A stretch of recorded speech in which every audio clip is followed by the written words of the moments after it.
Kamusta mga kap? Sa video natin ito ay babalikan natin ang Rico House Place Picnic Area. And this time, maliligo na tayo at kasama natin si Mrs. So sana'y samahan niyo kami sa aming biyahe at sabay tayong maligo. Let's go! Napunta natin dito, malabo ang tubig ngayon, malinaw na. Napakalinaw niya guys. Diyan para makita. Babangga tayo. Just the wind and what I know.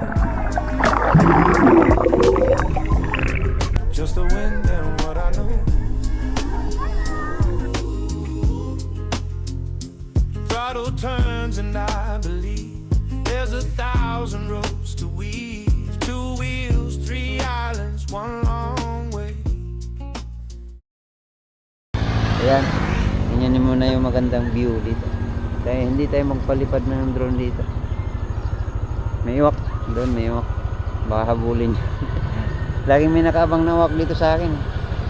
Pero pag may time tayo, papakaliparan din natin. Okay, so for the meantime, samahan niyo muna kami sa aming biyahe.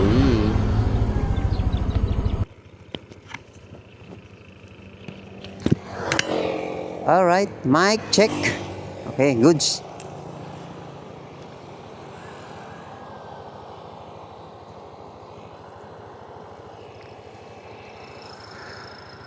Bye-bye, rice field. Paliparan natin yan next time. Sana hindi pa nila ma-harvest. Slow down, accident prone. Alright, slow down tayo. Napakalawak nito. Pero meron na tayong ano nito, nagpalipad na tayo ng drone nito nung meron tayo dyan sa ating video. Parang ano pala yun,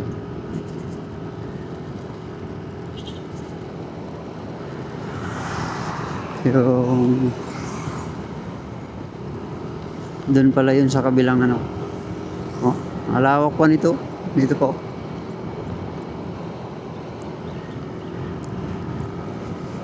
So sa rides natin na ito, pag-uusapan natin ang presyo ng Roro. Kung ikaw ay tatawid dito sa Mindoro, kung balak mong mag Mindoro Loop, ay baka ito yung para sa'yo, para malaman mo kung magkano na ba ang pamasahe sa Roro at kung magkano na ba ang magagastos mo, kung magkano ang budget na kailangan mo sa iyong pagtawid pa lang sa Roro. Alright, yung pasahero,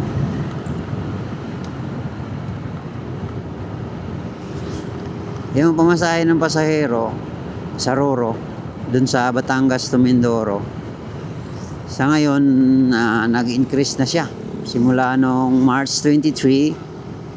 So ang pamasahe ay 700 plus na. Before ay 500 plus lang yun, bago magtaasan ang mga petrolyo ay 500 plus lang. Ngayon ay 700 plus na.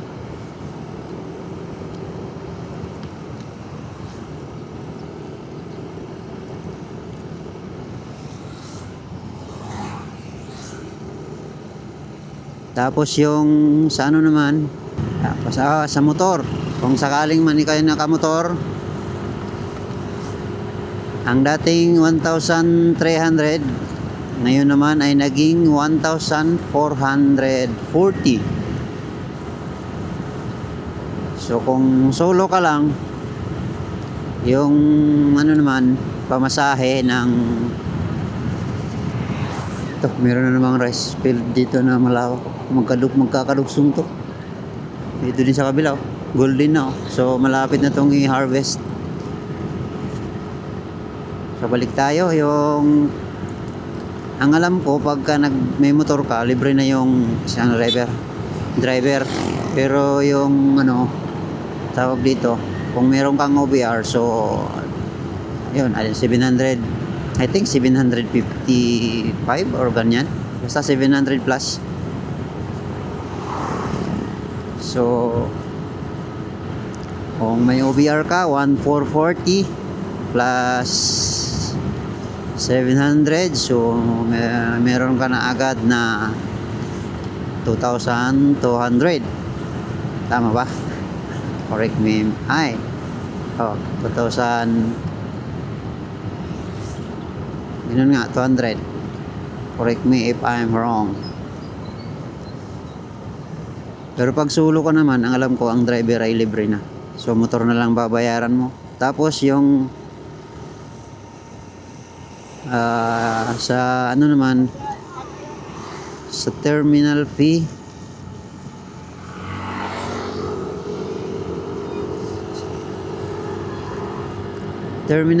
ng Batangas ay 65 pesos. So additional din yun. So meron ka ng 2-3 papunta ka pa lang na yung, pero kung solo ka lang 1,440 plus 65, yun lang ang babayaran mo. So 1,500 plus to 1,600.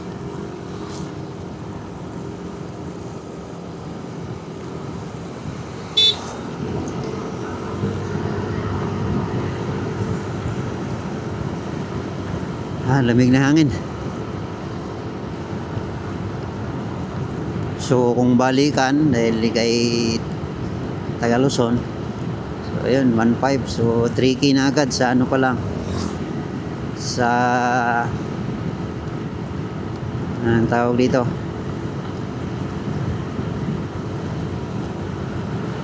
budget mo agad sa Roro pa lang, hindi pa kasama dun ang gas.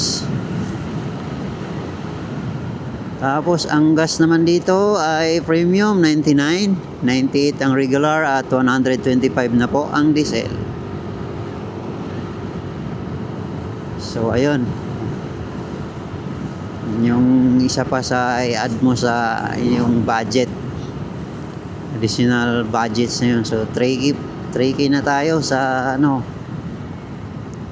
mga 3, kasi meron pang binabayaran pag sa Kalapan ay bukod pa yung sa ano, binabayaran pa sila sa Rastre yata, ganun. So sa accommodation naman, kung sa ano ka tawag dito, kung sa dito ka sa may ano dadaan, Puerto Galera, or kung dadaan ka pa ng Puerto Galera, ang mga rate ng mga rooms dyan, meron dyan tig 1,800, 2,000 good for 2.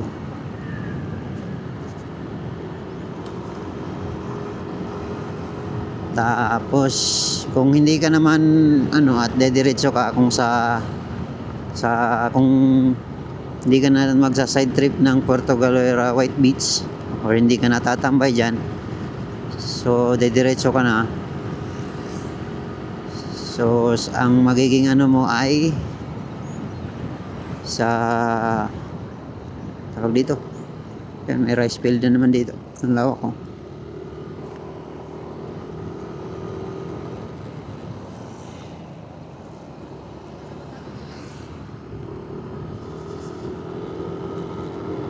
So kung sa San Jose ang direct mo, meron din dyan, medyo may mga mura dyan na ano, mga mura dyan na ano, mga 1,000 lang per night.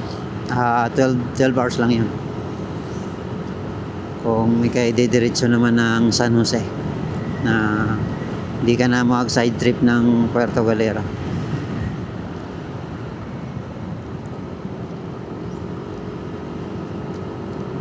Kung makukuha mo lang yun ng 2 days, Pag ganun ang gagawin mo. Pero kung may mga side trip ka pa, kung dadaan ka, gusto mo pang mag liwaliw dun sa Puerto Galera dahil naandun na rin naman, nandun ka na rin naman, so mas maganda na rin na daanan mo na rin yun. May sama mo na rin sa iyong biyahe. Hindi yung sa puro kalsada ka lang, di ba?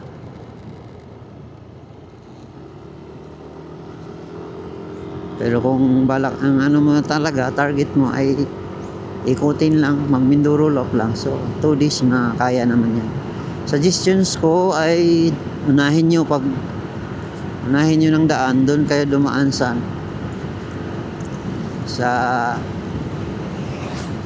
unahin nyo yung doon sa Puerto Galera to Abra road hanggang papunta ng San Jose, kasi yun yung pinaka may mga rough roads lang na I think mga 1.5 oras hanggang 2 oras na biyahein mo yun, yung rough roads doon sa Puerto Galera to Abra road, kasi meron yung ano doon, yun yung may rough roads pa. Kung gusto mong masilip yung ano, dito na tayo.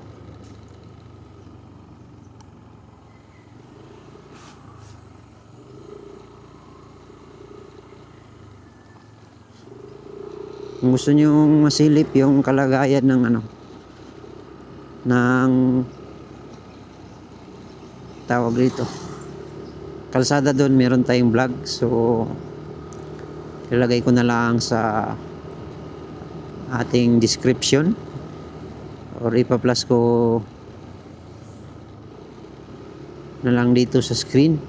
Yan, yan ilalagay natin dyan para makita nyo, at pwede nyo bisitahin sa ating mga previous video. Meron akong kuan dyan, 2 video, kasi may part pa na mga rough road at saka yung isang tulay doon na hindi pa tapos, so mag river crossing kayo, at least malaman nyo kung kaya ba ng motor nyo.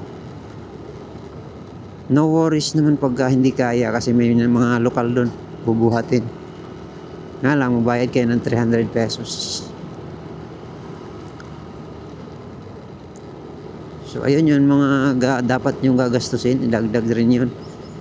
Sa pagkain ay depende na yan sa inyo kung magtitipid rin ba kayo sa pagkain, ay yun na rin, babadgetan nyo rin yun. 3 days talaga ang iaalat nyo para sa meal. Kasi kami ni Mrs. pag nagbibiyahe kami, talagang hindi kami nagtitipid pagdating sa pagkain. So yung sa gas naman ay ita-times nyo lang yun, di mag-ano na kayo ng 100 per liter na lang. So okay, alright, yun pagdating nyo dito, kikita naman House Place, Ella Breco House Place. Dito na kayo, medyo may rough road to dito. Dito na tayo papasok.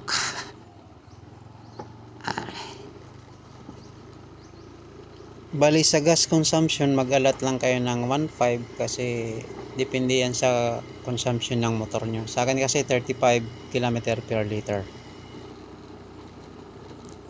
Yung ano pala, kung gusto nyo naman na medyo mura-mura ng kaunti, kasi yung sa sinabi ko kanina na 1,440 ang Roro, yun ay Batangas to Calapan. Ngayon kung gusto nyo makamura ng kaunti, ay doon kayo dumaan sa Puerto Galera, Batangas to Puerto Galera direct. Kasi doon ang pamasahe ng Roro ay 1,329 yata. Mas mura siya ng 100 kumpara doon sa sa Calapan, Batangas. Okay, so yung 100 na yun ay 1 litro na rin yun ng gas. Kung balikan din, nakatipid kayo ng 2 litro ng gas. Kasi Yun nga lang, pag ganun din kasi, pagdating kasi dun sa Puerto Galera, ay pareho lang naman eh, may babayaran pa rin na environmental fee basta pag pumasok ka ng Puerto Galera. Pagdating ng port may 125 na babayaran para sa environmental fee.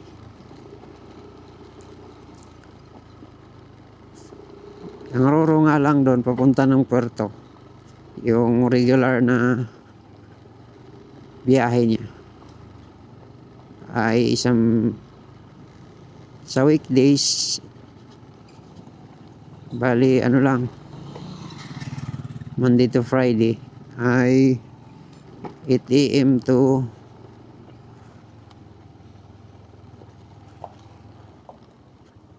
ang daming liniyog dito, tatayog ng mga niyog. 8 a.m. to ngayon ay 8 a.m. lang ng umaga weekdays, tapos yung Sabado at Linggo merong 7 a.m., may 8 a.m. at saka 10 a.m. 9:30 yata. Yun yung mga schedule na puntang Puerto Galera.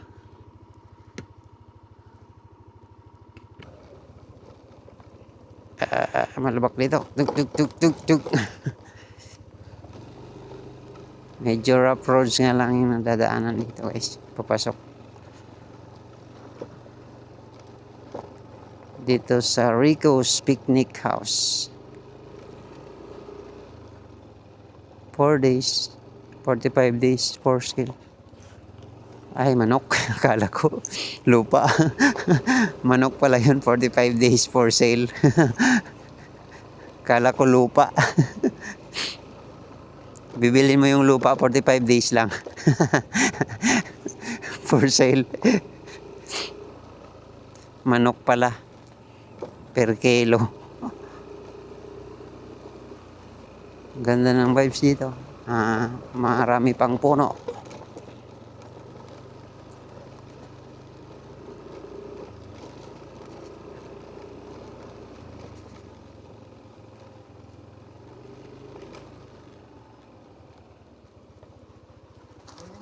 Good morning, sir. Sa 10 lang ma'am per head. 10. 10 lang po. Bali 20 lang po. Ano pong address niyo, sir? Tanggay. Rohan. Thank you po. Thank you, sir. Salamat.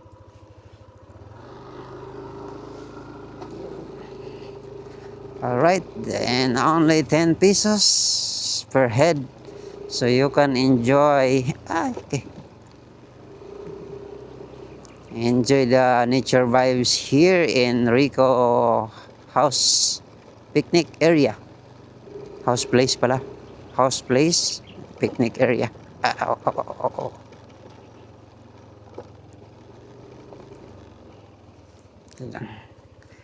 Umangat na yung ating camera.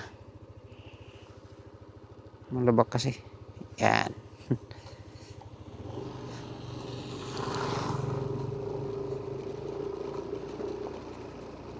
Oh.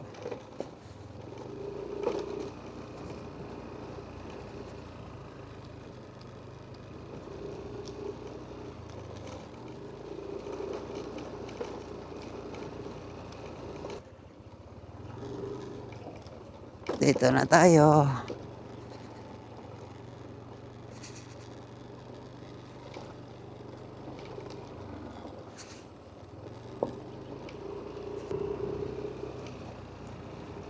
Welcome to Rico House Picnic Area. Saan tayo? Doon sa dulo? Dulo?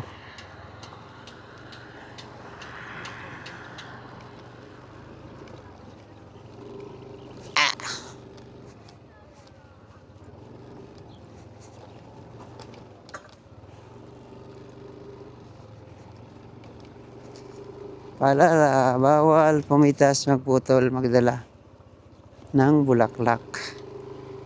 Alright. Ha? Namatay. Kuan kasi ngayon, summer, kaya gano yung ano. Alright guys, dito tayo ng ating pagbabalik dito sa Rico House Picnic Area.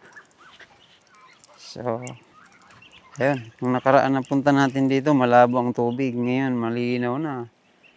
Napakalinaw niyan guys. Oh, tasa.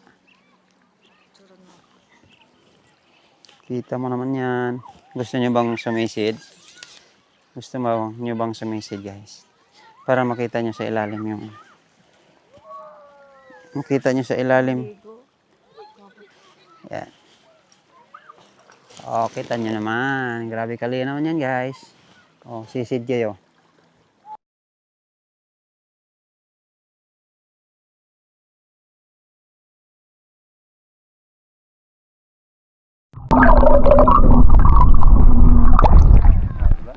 Oh, ano, nakaligo na kayo? Kaligo na ba kayo? Tara na, ligo na!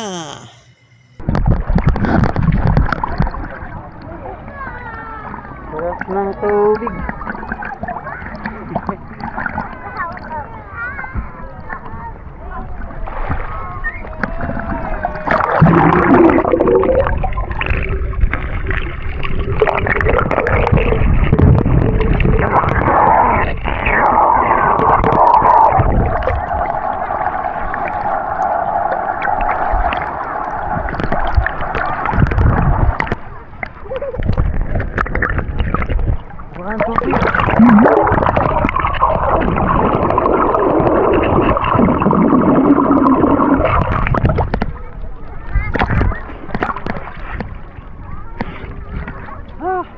Sarap maligo.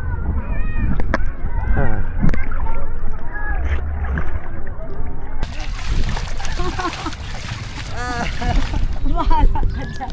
Mabangga tayo.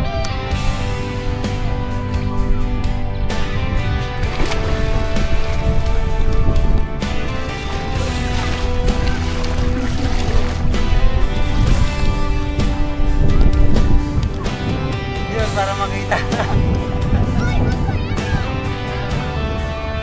Asan na nagtatago?